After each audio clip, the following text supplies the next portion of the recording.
देशाच्या तत्कालीन पंतप्रधान इंदिरा गांधी यांच्या स्वप्नामध्ये नगर जिल्ह्यामध्ये असणारी ती देवी जाते. त्या देवीचं नाव आहे मोठा देवी. ती देवी इंदिरा गांधीजींच्या स्वप्नामध्ये जाते आणि दृष्टांत देते, अगं तू देशाचे पंतप्रधान आहेस आणि माझ्या मंदिरावरून इथून जवळून तुझं विमान गेलं, परंतु तू साधी मान वाकडी करून सुद्धा माझ्याकडे बघितलं नाही. आणि मंडळी, घडतं असं की त्या इंदिरा गांधींना त्रास जाणवू लागतो. त्यांची मान अशी आपोआप वाकडी होते, मानेमध्ये वेदना जाणवू लागतात. त्यांना काय करावं काही सुचत नाही. मंडळी, नंतर नेमकं घडतं काय आणि हा विषय काय, ही स्टोरी काय, तुम्हाला सविस्तरपणे सांगतो. मंडळी, आपल्या महाराष्ट्रामध्ये आदिमाया शक्तीची 3.5 शक्तिपीठं आहेत. अनेक अजून काही बरीचशी जागृत देवस्थानं आहेत. अनेक जागृत देवस्थानं आहेत की ज्या ठिकाणी वाटतं की काहीतरी दैवी अस्तित्व आहे, काहीतरी देवाच्या अस्तित्वाची प्रचिती जाणवते. त्या ठिकाणी गेल्यानंतर एक वेगळं चैतन्य असल्याचा भास मनाला होतो. मंडळी, होय, नगर जिल्ह्यामध्ये असणारा पाथर्डी तालुका आणि त्या ठिकाणी असणारं मोठा देवीचं मंदिर, प्रसिद्ध देवी, नवसाला पावणारी देवी. अनेक लाखो भक्त मंडळी त्या ठिकाणी जात असतात. थोडासा उंच असा डोंगर आणि त्यावरती ते मंदिर. जाण्यासाठी पायथऱ्याचा रस्ता. तो डोंगराचा पायथरा चढून वरती जायचं आणि मग त्या मोठा देवी आईला नमन करायचं, दर्शन घ्यायचं. मंडळी, आता घडलं काय होतं, ते इंदिरा गांधींसोबत काय घडलं ते तुम्हाला सांगतो. तत्कालीन पंतप्रधान इंदिरा गांधी या दिल्लीच्या दौऱ्यावरती होत्या आणि दिल्लीचे आपले कार्यक्रम आटोपून त्या परत येत होत्या आणि त्या विमानाने परतत असताना नगर जिल्ह्यामधून त्यांचं विमान जाणार होतं. नगर जिल्ह्यामधला तो पाथर्डी तालुका आणि त्या ठिकाणी असणाऱ्या त्या मोठा देवीच्या त्या डोंगराच्या जवळून अगदीच ते जवळून विमान गेलं.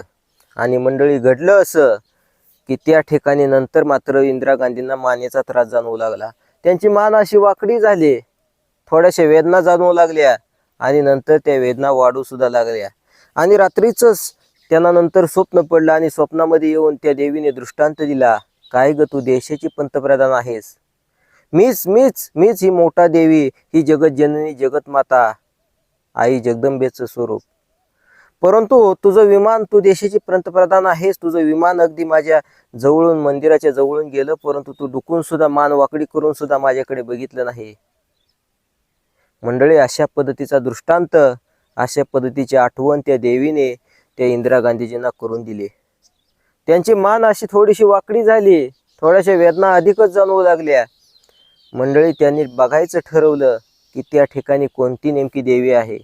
त्यांना खरं तर या मोठ्या देवींबद्दल काहीच माहीत नव्हतं. नगर जिल्ह्यामध्ये असणाऱ्या या पाथर्डी तालुक्यामध्ये असणाऱ्या या देवीबद्दल त्यांना अजिबात काडीचीही माहिती नव्हती. त्या इंदिरा गांधींनी नंतर माहिती घेतली तर त्यांना समजलं की त्या ठिकाणी एका देवीचं जागृत असं देवस्थान आहे. आणि मग इंदिरा गांधींनी त्या ठिकाणी प्रत्यक्ष भेट दिली. आणि मंडळी, तो जो डोंगराचा पायथरा आहे, त्या पायथऱ्याला पूर्वी अशा जास्त पायऱ्या वगैरे व्यवस्थित नव्हत्या. तर इंदिरा गांधींनी आपल्या पंतप्रधान निधीमधून त्या देवीच्या त्या मंदिराला, किंवा तो जो डोंगर आहे, जो पायथरा चढून वरती जावं लागायचं, तर त्या पायथऱ्याला त्यांनी पायऱ्या बसवण्याचं काम केलं. तर बघा मंडळी, अशा पद्धतीने इंदिरा गांधीजींना त्या देवीने दृष्टांत दिला. अनेक लोक त्या ठिकाणी जात असतात. मोठा देवी हे एक जागृत देवस्थान म्हणून जगविख्यात आहे, जगप्रसिद्ध आहे. तर मंडळी, ही मोठा देवीची स्टोरी थोडक्यात तुमच्यापर्यंत पोहोचवायचा प्रयत्न केला. अजून तुम्हाला अशाच काही स्टोऱ्या माहीत असतील तर नक्की मला कमेंट करून सांगा. आपल्या सर्व यूट्यूब फॅमिलीपर्यंत, सर्व यूट्यूब परिवारापर्यंत पोहोचवायचा मी नक्कीच प्रयत्न करेन. तर धन्यवाद. जय भवानी. भेटूया पुढच्या एखाद्या नवीन व्हिडिओसोबत. रामकृष्ण हरी.